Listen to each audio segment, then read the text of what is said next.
Hello and welcome to the RPG Academy YouTube page. I am Michael, and here at the Academy, we live by the motto, if you're having fun, you're doing it right. It's a good motto. I like it. And what it means is that no matter what game you play, which system or edition, what rules you use, don't use, or misuse, as long as your table's having fun, then you're doing it right.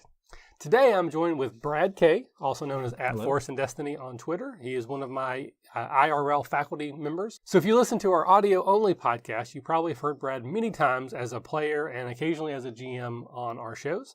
And today Brad is going to join me for a synergy session. A synergy session is where we take a pack of Magic the Gathering cards, open them up, and then use those cards to sort of inspire an adventure, maybe an encounter, potentially an entire campaign. So Brad, welcome to the show. Thank you. This is also the first time that we are trying to do this live side by side. It's going to be interesting. Not exactly sure where I'm going to put the cards either on the screen because they're going to be somewhere so that you can see the cards as we go. Maybe between us. I don't know. We'll figure it out. But Brad, you are my guest, so you get to choose. I have 2 packs of cards left. I have a Kaladesh pack and an Aether Revolt pack. Do you have a preference on which one we use for today's synergy session? I do not. I do not know anything about either deck, so I have no idea what I'm getting into as far as that goes. All right, so pick left or right? We'll go with that one. Okay. Aether or Aether Revolt. Okay. All right, so the way this works, we're going to open the pack just like you would at probably your favorite local game store. We're going to open from the back, go back to front. So our rare card will be the last one that we see other than like a land or a token. We're going to use the cards. We're going to kind of brainstorm off the top of our heads, and we're going to start building an adventure. We can use anything about the card that we want. It can be the title, it can be the art, it can be the name, it can be the mechanics, it can be the flavor text, whatever.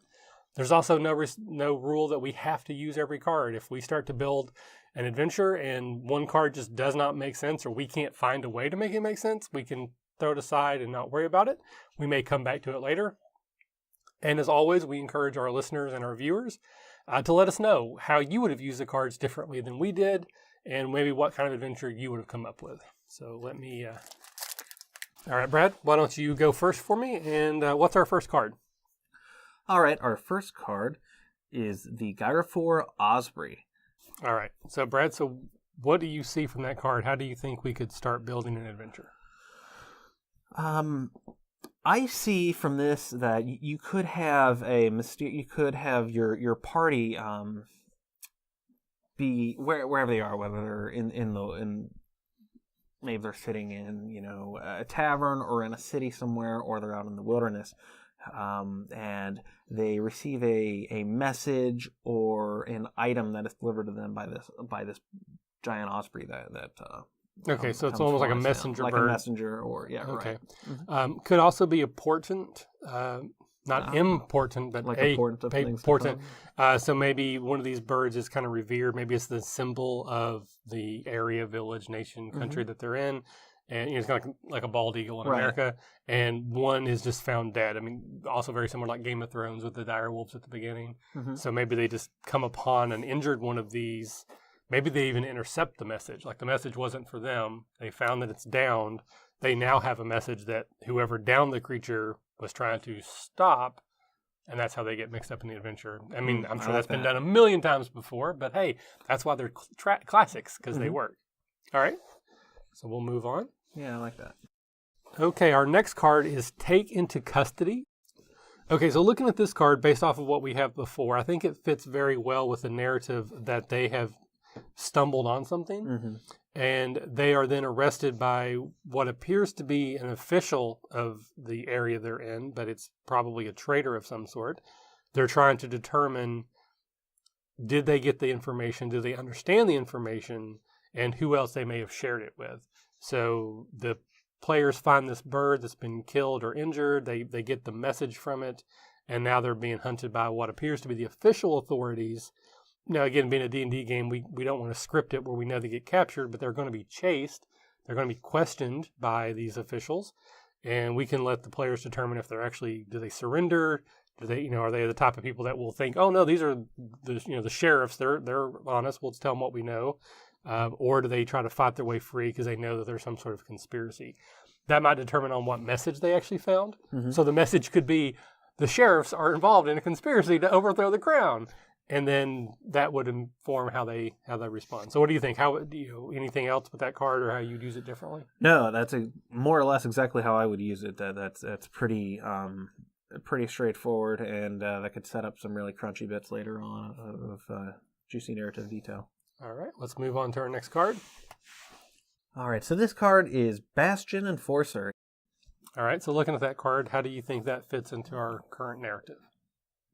Well, this could be the perhaps they were taken in when they were taken into custody. This could be the person perhaps that they're brought forward to, put before, who maybe they're a judge or something like that. They have to plead their case to, or perhaps going another way, this could be someone who comes to perhaps free them from the play if they are put in prison or something like that. It could be someone who comes to get them out.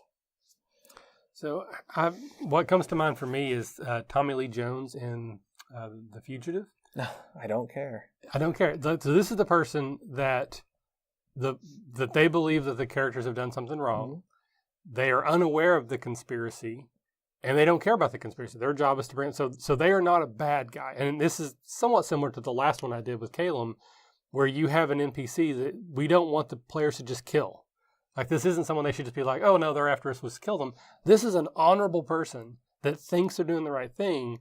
And, it could be somewhat funny in the way they keep slipping past them, or it could be somewhat dramatic as they try to keep piling up evidence to say, you're on the wrong side, and give this person a crisis of conscience and try to figure out, do I turn against this institution that I have believed in so much my entire life? I mean, that could be a very compelling role-play situation. Could also be a comedic, combat encounter where you're not wanting to hurt them, but you can't let them capture you. Yeah, I like that. That works really well.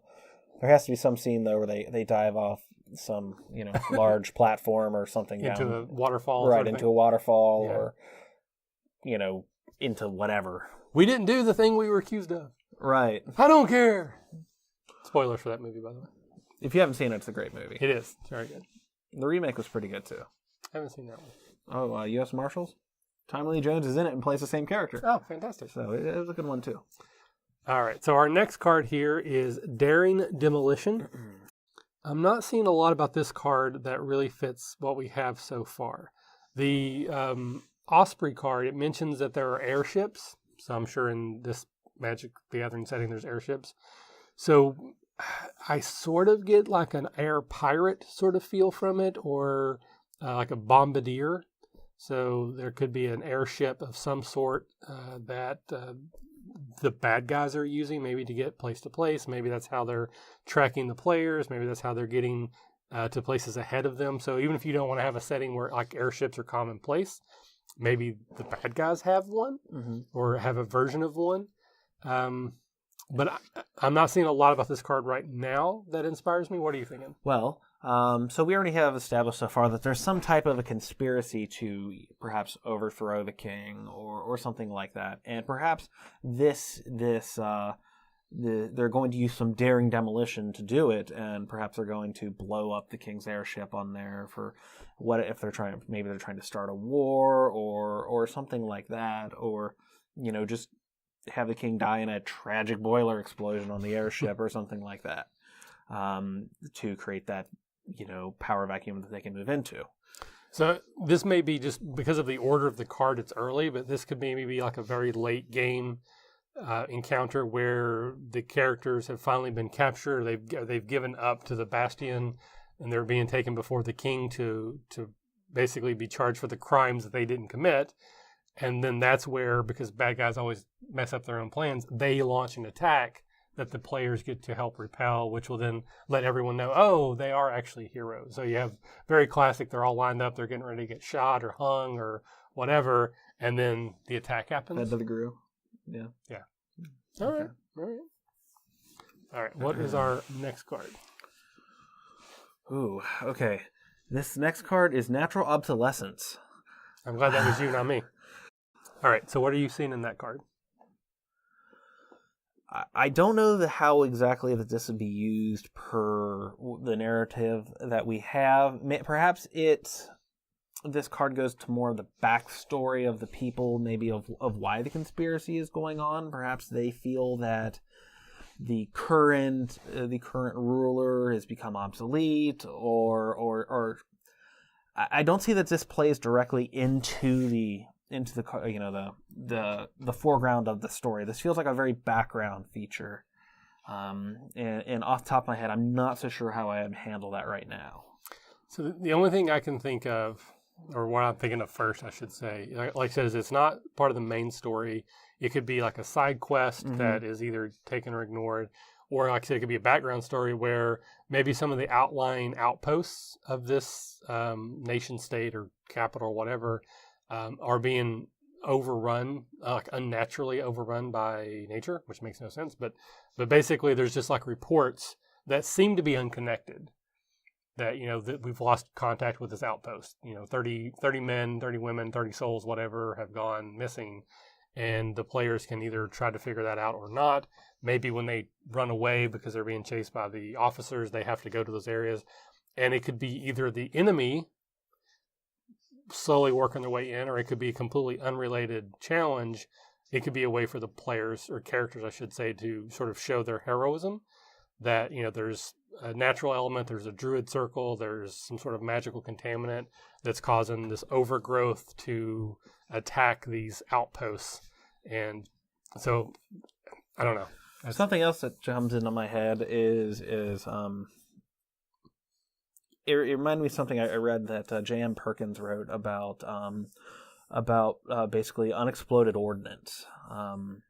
And he was talking about weapons or items from a long gone civilization that are still around they're forgotten about, but you could stumble upon them and they have an effect, like they explode or whatever it is. This card it's evocative of that nature. Like you have maybe some artifact or war machine or item of a previous, call it a previous civilization or, society, whatever, that's very overgrown, and has been forgotten about. Perhaps the players. You've inspired me. So we have a society that has airships, right? Mm-hmm. They have to find, or they stumble upon like a very old version. So it's like slow and lumberous that they have to use, so that later when they get into like air combat, they're way overmatched, like these sleek current military style airships, and they're in the first generation Zeppelin. Yeah, that's where I was getting going. Oh, cool, awesome. So I'm glad I interrupted you then. No, good. You got there much faster and much more expedited than I was going to. Yeah, no, I really like that a lot. So rather than it being something that's currently being taken over, it's something that was taken over a long time ago, and they uncovered it. I like that a lot. All right. That could be a really neat scene, like maybe a mid-campaign, or even more towards the end, perhaps.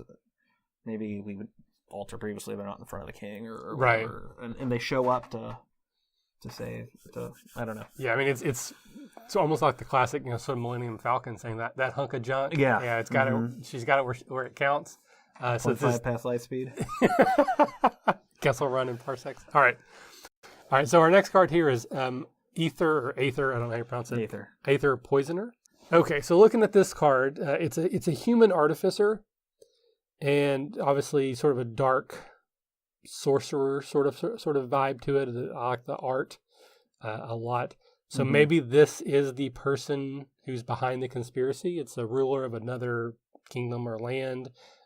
Maybe trusted. Again, we want to go totally classic tropey. It's a king's advisor with the twisted secrets. But they are actively working against the players and the country. It talks about these colorless servo artifact creature tokens. That could be sort of an encounter where these automatons are sent after the players. So again, it could just be a combat encounter when you need a combat encounter because things have gotten slow. Two Warforged type creatures burst down the door and have a fight. And that could obviously lead back, because I'm guessing there's probably not a lot of people in this realm that can create these types of things. So the fact that they're after the players should be a hint of maybe who might be behind things. So again, I love it when combat serves a purpose other than just fighting things, that the combat is the story, And having a combat where the bad guys tip their hand gives the players information they can use, as well as having a combat encounter, which most players find fun. Yeah. So what are you seeing in that card? I'm seeing something along those same lines. The poisoner, and Aether always is. I think when I hear Aether, I think more ethereal. So I definitely agree it's some type of magically active person. I like the artificing, or it does the human artificer on there. Yeah, I would go along with that, definitely. With what you said there, that sounds pretty good. All right, so for now, let's maybe set this one aside a little bit to see if that makes sense. We might want to change it, and they could always maybe be the lieutenant of the main bad guy. No, that's true. They're the ones that more actively directly involved. If we want to make this like a longer, almost like a campaign, this could be like the first tier boss that when they're defeated, it reveals the true conspiracy sort of situation. Okay. All right. What is our next card? The Universal Solvent. I thought that said soldier at first. It's like, sweet, Van Damme. No, this is Universal Solvent. So, all right, Brad. So looking at Universal Solvent, how do you think that fits into our story so far? Perhaps, well, maybe this Universal Solvent is something that you have to use to get the airship going that you talked about. Maybe it's all completely rusted up or something like that, and or there's some natural creature, maybe like slime or something on it, and they have to use this solvent to ready the craft. Okay. Or break out of jail or something like that. So I'm taking this in a completely different direction. Okay. I just recently watched the Lego Batman movie. How was that? It was pretty good. It wasn't as good as the Lego movie, but it was pretty good. I didn't care for the voice actors. Like, I mean, I think they each did a good job in their role, but the casting, all the people that were doing the voices were not the people that I would have chosen to do those voices. Okay. So it was a little bit distracting to me. But I'm thinking maybe this is like a Batman 66 Dippelman acid death trap. So at some point they get captured, they're in a bird cage, they're being lowered in, and you just have that, how do we get out of this scenario? Which the problem with that is if they fail to get out of it, you've killed all your players because you set up a death trap and you kind of have to find a way out of it. But I don't know, that was the first thing I thought of, was it's just a big giant pit of acid and they're being slowly lowered into it because why the blank not? Yeah. That works too. But I do also like the idea of that it's like the power source to the airship. So maybe we'll use it both ways, like maybe one of each. Yeah. So how about this? So the airship is out in the middle of nowhere. Mm-hmm. It's being guarded by savages or some primitive sort of culture. They are the ones that use the acid to dip interlopers. Yeah. And then if they get out of that, they can win the assistance of the primitive culture or whatever. Mm-hmm, mm-hmm. And then they can then use that acidic slime to help get the airship clean. And so we're doing kind of both, and sort of like an either or, because if you don't need a combat encounter, you can just skip it. If you want there to be a combat encounter, then you can have it. I have flashes of from Return of the Jedi of the party of the hero Luke and them hanging over a spit and C-3PO flying through the air. Yeah, of course. So, yeah, and then Han going lost fire, which is a small point that not people catch. It's great. All right. All right. So our next card here is Bastion Inventor. All right. So looking at this card, couple things come to mind. We could combine it with the old airship. So this, maybe there's this like crazy old coot who lives off in the woods as well that maybe is even building this airship out of like spare parts that it should not fly at all. But it, again, typical adventure stories, it's going to have some secrets to it that help it in danger. I almost have like a Power Rangers feel too, where at some point maybe the characters have to drive in like a large mech and each one of them controls a different part of it. And that's very Power Rangery. I mean, you could always just go with this being the bad guy who's after them. They're wearing an armor. So basically, you send a Warforged after them, but the Warforged is being piloted by a person, because that goes more with the Aether Poisoner. So maybe the Poisoner who creates these tokens creates an Iron Man suit for this guy to go after the players, which maybe once they beat him, they can take it over. I don't know. What do you think? I'm not getting a lot of strong opinions from this. I was thinking that the Aether Poisoner in this card are they just scream that they're related to me. That perhaps this is, we had talked about there being a lieutenant. I don't necessarily know that this character is the big bad, but perhaps they're another lieutenant, because both of these cards seem to feed into the fact that we have an artificer and an inventor. So depending on what else we get down into the bottom of the deck here, you could have the people who are involved in this conspiracy being very technological, mechanical, Mechanica focused kind of a thing. So lots of servitors, lots of nifty cool power armor. I mean, we already got airships. Right, it's very a steampunk. Yeah. So maybe just lean into that. Yeah, I would agree. And that might even be like maybe the philosophical difference. Because again, I like bad guys who aren't just Captain Planet villains who just want to be evil for the sake of being evil. Maybe the nation, the city-state, the continent, whatever organization our characters are part of, maybe they don't really embrace that technology. And there's a subset of the population that thinks that they're going to be outpaced by their enemies, and that if they don't embrace technology, then they're going to get taken over. So it's like we're taking over our country so that we don't get taken over by other countries. Mm-hmm. I just like the idea that there's a good reason in their minds. They think there's a good reason for what they're doing. They're not just evil. Yes, I very much like that, because that goes back in. We're talking about steampunk and explosions and cool artificed objects. That plays too with the Daring Demolition card. Yes. And there's also, between these cards here, looking at them, there is a definite shift in the artwork here. This is much more, these two cards are definitely scream, more dwarven in nature. Taken into custody and Bastion Enforcer. Mm-hmm. Right, that's true. Thank you. Taken into custody and Bastion Enforcer. They're very much very dwarven looking in nature, but not the mechanical, dwarven creature. This just looks like grand and like opulent. Yeah, opulent.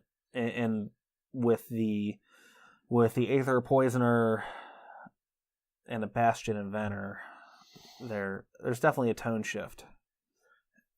I don't know where I was going with that. It kind of fleeted. It could just be the conflict between the country that we are and the country that these people want us to be. Mm-hmm. So there's you could have the sort of the invasion from within, wanting to bring sorcery and technology, steampunk aspects. The leader of the country, the leaders like the council, whatever, doesn't embrace that. So again, we have a bad guy who doesn't see themselves as evil, but as a necessary step forward in protecting the country or the city-state or whatever. All right, Brad, what is our next card? Our next card is Mobile Garrison. All right, Brad, so looking at our next card here, what do you see? How does it fit into our story? Well, we already have, this taking the country or the military, whatever, in a more artifice kind of magical vehicle steampunk side. This seems more steampunk or less steampunk and more magical. Yeah, Magi-Punk. Magi-Punk. That's a good term for it. Perhaps this is a scene where perhaps while this is part of the background that's going on with the coup, or during the coup that occurs to attempt to overthrow the king, or the ruler, however that would work. Or maybe this is entirely unrelated to it, where forces are sent after the player characters. Perhaps this is a mobile garrison that is at the big bad stronghold. So this screams to me the Clone Wars. Yeah, I could get that. And again, I don't like the prequels. I think they're terrible movies. But the idea that people on the inside of the military organization, whatever the country, let's just call it a kingdom, just so we straight, but we don't mean necessarily kingdom, are fabricating a problem to force the country to agree to do these sorts of things, just like having all the clones made in Clone Wars, they can eventually take over the Empire, right? So basically the PCs get caught up in the conspiracy that whatever the bad guy, what the quote-unquote bad guys are, they're not really the bad guys. But we want people to think they're the bad guys so that we can ramp up our military, invest in all these Magi-Punk vehicles and Iron Man suits and soldiers so that we will then have the force we need to force a coup. Is Magi-Punk a term, or did we just coin that here? I think I've heard it before. Yeah, okay, all right. We may need to investigate. TM, until further notice, TM. So, I mean, again, we're basically co-opting the Star Wars prequel story, but it kind of fits with what we're doing. Yeah. All right. So our next card here is a Lathnu Sailback. Okay, so our next card is a giant lizard. It's a creature. It's a 5/4, so in Magic terms, that's probably mid-range combat abilities. It could be a direct combat encounter. They're just when they're off in the wilderness talking to the crazy old coot who built the airship or found it. That whatever that primitive culture we decide to make, it could be goblins or orcs or whatever the case may be. Maybe this is just a natural predator. Maybe this ties into how they gain the trust of those that primitive culture, that they have to fight one of these off to save it. Maybe it's almost like a lion's den situation where they are thrown. So rather than having the acid dip, they're thrown to the lizards, and if they win, so again, this is also very much Star Wars prequel where they're thrown into the big pit for entertainment. Yeah, for entertainment. Or it could just be a combat encounter. They're off in the woods when you need them to fight something. You have them fight a giant lizard. What are you thinking? I'm thinking this is more of a definitely like a side plot. Perhaps they instead of. I really like what we have already with the acid dip tank of the primitive people, and I don't know that this necessarily fits with that, but it could fit with a random encounter, or you have to, maybe they need something from somewhere else and they would encounter this along the way, or they somehow wind up in the gladiatorial ring like you were saying. We could probably make it work. So I'm also thinking, because it says sailback, what if maybe they fly? Yeah, what if they fly? What if they fly? What if they shoot acid breath? They're not dragons, but go with me here. No, maybe they are what creates the acid in the pool that they almost get dipped into. And they put these on their ship, and they're able to either use them as like cannons, or they literally fly them to other ships, and then they ride them like beasts, and they fight. So you have them riding this sailback on the tops of other ships and fighting and sailing from ship to ship. So you have an air combat where they're flying lizards. So instead of your snub fighters being X-Wings, they're sailbacks. Yes. Okay. And then this sets up and it goes back actually very much to what we talked about. You have a nature versus Magi-Punk conflict. So you have the natural animal that was injured. That's what starts the entire thing. Then you have nature providing for the characters. And then you have this natural creature that they use to fight the Magi-Punk soldiers and the airships and that kind of thing. So it definitely sets up a theme of the natural versus the sorcery and technological aspects. Yeah. Plus, it would be fun to ride a freaking lizard from ship to ship. I mean, it's like my players would have a ton of fun with that. What's that game? Crap. It's like the old Sega game, Golden Axe. Remember I didn't play that one. Oh, okay. I didn't have a Saga. So anybody who's 40 years older, golden axe, you could get on these lizards, and then the lizard was turning to whack people with their tail. And it was a fun part of the game is that you would jump on these lizards, and So I would love to have a lizard mount for an encounter or two. So I think that would be awesome. All right, getting close to the end here. We got a few cards left. So Brad, what is our next card? It is Lifecrafter's Gift.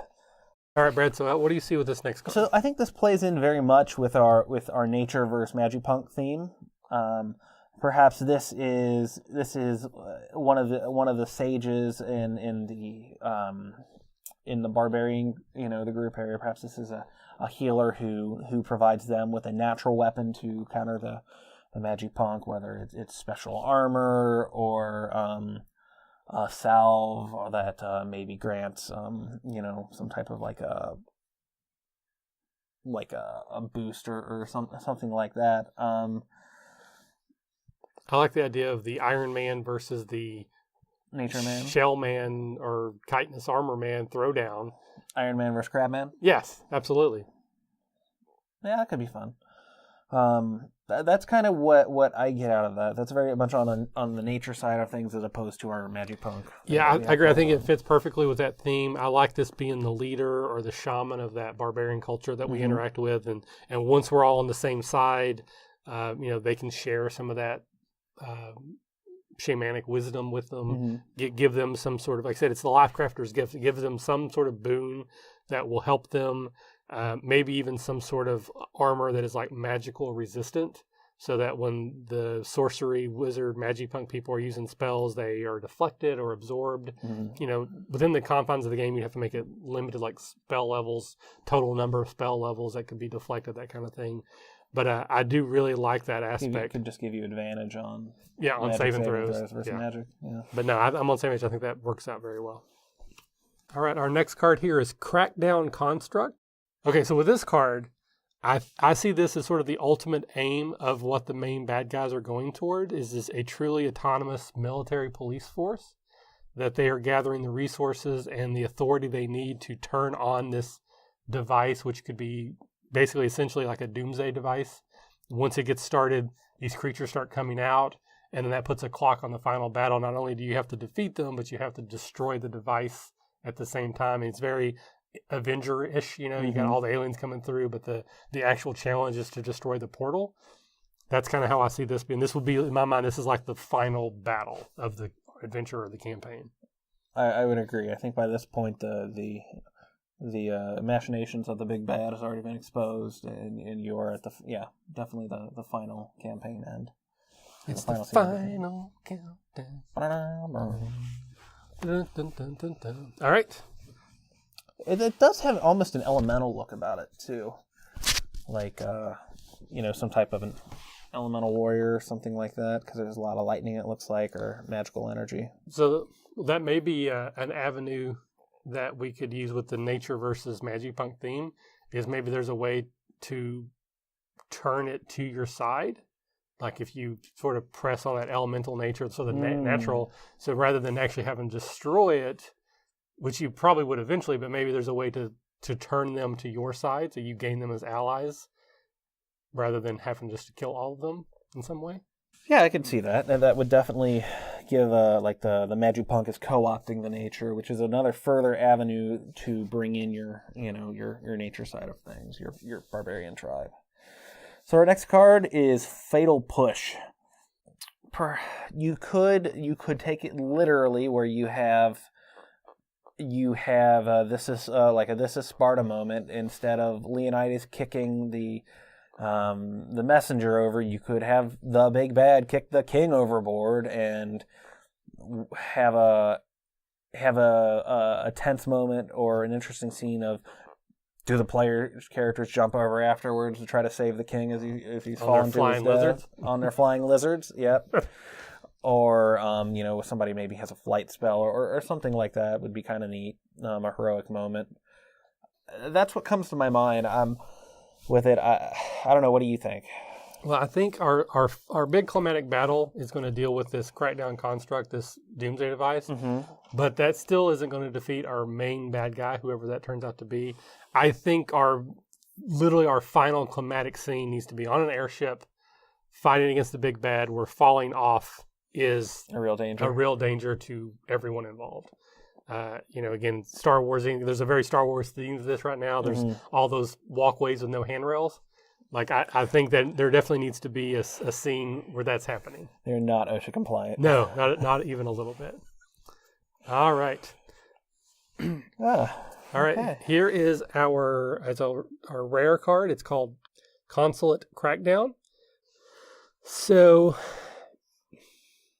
I don't know. It kind of feels like this is almost like the celebration at the end in a weird sort of way. Because, like, it says when this enters the battlefield, all artifacts are destroyed or basically taken off the board. So we've set this up that we are fighting the Magi-Punk. Mm-hmm. So this would be maybe there's a power that the players can get that will, like, as like a field of effect, will almost like a like an area wide, like EMP. Anti-magic or like something an EMP, like basically, for this sort of, like, shuts it down. I don't know, it looks like a celebratory thing to me. Like, it looks a lot like Naboo after the end of the first movie, where they're all celebrating, the resistance, and you got these banners hanging down and draped off of the palace, and there's people marching and celebrating. So this could just be like the celebration that happens at the end after, hopefully, our PCs win. But I also like the idea of there being some sort of like EMP type device, because we've got a theme of nature versus Magi-Punk, but maybe there is an element of Magi-Punk versus Magi-Punk as well, using their power against them, some sort of device that they could use. But again, I'm not getting a very strong opinion on this. What about you? My only concern about that is, why didn't they do that in the beginning? Yeah. Well, maybe they don't have access to it. Maybe that's true. Maybe they don't have access to it. Yeah. It doesn't speak to me one way or the other. I definitely don't get it as strong of a resonance with it. It could very well be a celebration scene, or the consulate. So, or it's literally the at the end where the king has been, or I keep saying king, but the rightful rulership has been restored, and the uprising has been put down, and now we gather up all the people that uprised and deal with them. Yeah. A kind of a cutscene at the end. It's like an epilogue, basically. Yeah. Mm-hmm. Yeah. Okay. Again, we can set this one aside. If anyone listening or watching, you have a great way that card can be used, please let us know. All right. And then our last two cards here, we have a swamp as our land, and our token is a Thopter, which is basically a small flying artifact. Again, I think both of those fit very much right into line with what we've been talking about. So the bad guys, the Magi-Punk guys, probably have these one-man vehicles or unmanned drones type that could be, it's almost like a Sturge encounter. We got these little flying swarms of artifacts that could be worked in, or spying on people, or that kind of thing. Or you use them like speeder bikes, so maybe at one point you jump on one and fly it around. Well, it would definitely, the other airship could release some flying things. TIE fighters. So they would have their TIE fighters would come out to meet our sailbacks, and so we've created Star Wars Episode 1. Yeah. Terrible movie, in my opinion, but I think it could be a great game. All right, so now that we've got all the cards laid out on the table, is there anything that you would change or maybe look at differently, or are you kind of happy with what we came up with? No, I'm kind of happy mostly with what we've come up with. There's some things that we have, like about how we would particularly, how you would get like to the acid dip tank without railroading too much or scripting it. And that may just be something that evolves easily during play, but it seems like a campaign I'd really want to play in. I think it comes down to session 0, which again, I think I'm going to start having a bell. So every time we say session 0, there's going to be like a bing, because we say it all the time, where when you're helping the players create their characters, you need a heavy influence of characters that are of a nature theme. Druids, barbarians, shamans would fit. Maybe you have one character who is an actual artificer that will have that conflict for character growth. Like they see the value in it, but then they see how it can be corrupted. Maybe that gives them an avenue to how they can fight these things. But I mean, you have them, they're being accused of a crime because they are unfortunately brought into this conspiracy. They learn of the conspiracy. And so they're being hunted by both good and bad forces. They have to get out of the populated areas and into city as a way to hide. Again, if they go that route or not, where they run into this sort of primitive culture, these barbarians who give them some insight into how to fight. There's an attack on the Capitol. There's airships. There's flying lizards. I mean, it feels like an action-adventure TV show, which is exactly the types of games I like to run. So it really does. I'd love to run this or play in this. I think it'd be a ton of fun. Awesome. Well, hopefully you guys have enjoyed our synergy session with Brad. As always, again, if you would use the cards differently or would like to leave some comments in the comments below or email us at podcast@therpgacademy.com. You can also follow us on Twitter @therpgacademy. Find us on Facebook or Google Plus @/therpgacademy. Pretty much if you search the RPG Academy, you're finding us.